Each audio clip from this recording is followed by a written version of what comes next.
Hello, Jeff Zwarenk here, and welcome again to Give and Take. This is the segment of the show where we explore challenging and interesting scientific questions to help equip you to be more confident in sharing your faith. Today we're joined by a special guest, Mike Strauss, and we are going to investigate what he thinks is the strongest evidence for the truth of Christianity. Mike, it's good to have you here today. It's really great to be here. Thanks for inviting me. So I know you're a particle physicist. Kind of briefly tell us, what does a particle physicist do? Well, we try to study the most fundamental structure of the universe, which is made of particles like quarks and leptons, and therefore the name particle physics. I do my research at a major international lab in Geneva, Switzerland called CERN, where we fire protons together, see the debris that comes out, and understand the structure of the universe. So you work at CERN. This is where they discovered the Higgs boson, or the God particle, if you will. Were you involved in that at all? Yeah, the collaborations at CERN are huge. I work with the Atlas collaboration, so my name is one of the 3,500 or so on the discovery of the Higgs boson paper. So you're in the list there. I'm on the list, right. Well, yeah. Like I said, I'm excited to hear what you have to say here. And I want to throw the question over to you. What do you think, scientifically speaking, is the most powerful evidence for the truth of Christianity? Yeah, that's a great question. The one thing I like about Christianity is there is evidence for it. And I think from a purely scientific viewpoint, to me, the most compelling evidence is that we now know that this universe had a beginning. If we lived 100 years ago, there would be no evidence or even the thought that there might be evidence in how this universe started. But over the last 100 years, all of the observational evidence and theoretical calculations point to the fact that space-time, matter, and energy of this universe came into existence. And so that clearly points to some kind of transcendent cause of this universe. So let's explore that a little bit. Your comment about how you live 100 years ago, scientists thought that the universe was infinite, eternal, it existed forever. Yeah. And then, today the idea that the universe has a beginning really is almost not a controversial idea in some sense. So what do you see as some of the strongest evidence supporting that? Yeah, from the observational point of view, there's three major pieces of evidence. The universe is expanding, so it must have started to expand. We can measure the temperature of the universe. When the universe started, it was very hot and very dense. And like a hot oven that dissipates heat throughout the house, we see that residual heat. It's called the cosmic microwave background radiation. And then also we can exactly calculate the number or the percentage of light elements, things like hydrogen and helium. And these three pieces of observational evidence have just made it, very conclusive that this universe had what we call a Big Bang origin. So those first two kind of make a little bit of sense. Briefly, can you describe why these light elements? How does that point to there being a beginning? Yeah. So most of the elements that we know in the universe, carbon and oxygen and silicon, were not created at the very beginning. At the very beginning, within about the first 3 minutes of the universe, the only elements created at the Big Bang were hydrogen and helium and a few other very light elements, maybe some lithium. And our theoretical calculations, our computer models, tell us exactly how much hydrogen and helium we should see in the universe.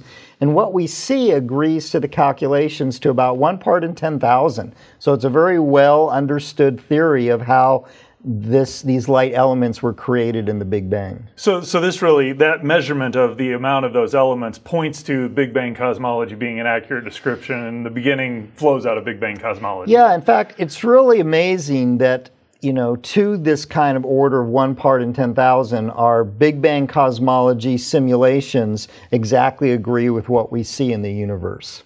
It really is remarkable. So let's kind of shift gears there a little bit. I think there is a lot of strong evidence. How do you use this sort of information, engaging people who don't believe in Christianity, to show them that Christianity is worth listening to? Yeah, that's a great question. Most people have heard of the Big Bang. Most people, I think that somehow the Big Bang is an atheistic theory. We don't need God. But in fact, the Big Bang points to just the opposite. If everything in this universe came into existence, space and time and matter and energy, then the cause of this universe can't be part of the universe. It has to be apart from the universe, not made of space-time, matter, and energy. Something that theologians would call transcendent, or even the dictionary would call it transcendent, right? So we have this transcendent cause. The evidence from science points to the fact that this universe had a cause outside of the universe. And that's something that theologians have been saying forever, that God created this universe, and now science comes to the exact same conclusion, that this universe had a cause that's completely consistent with the idea of a transcendent God. That would have been unfathomable to say that 100 years ago.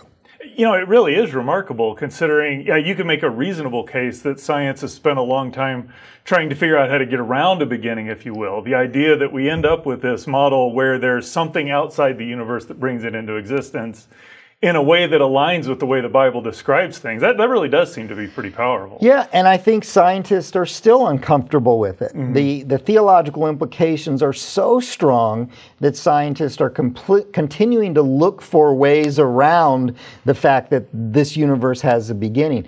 But the cool thing, too, is not only does the observational evidence point to it, so do theoretical calculations.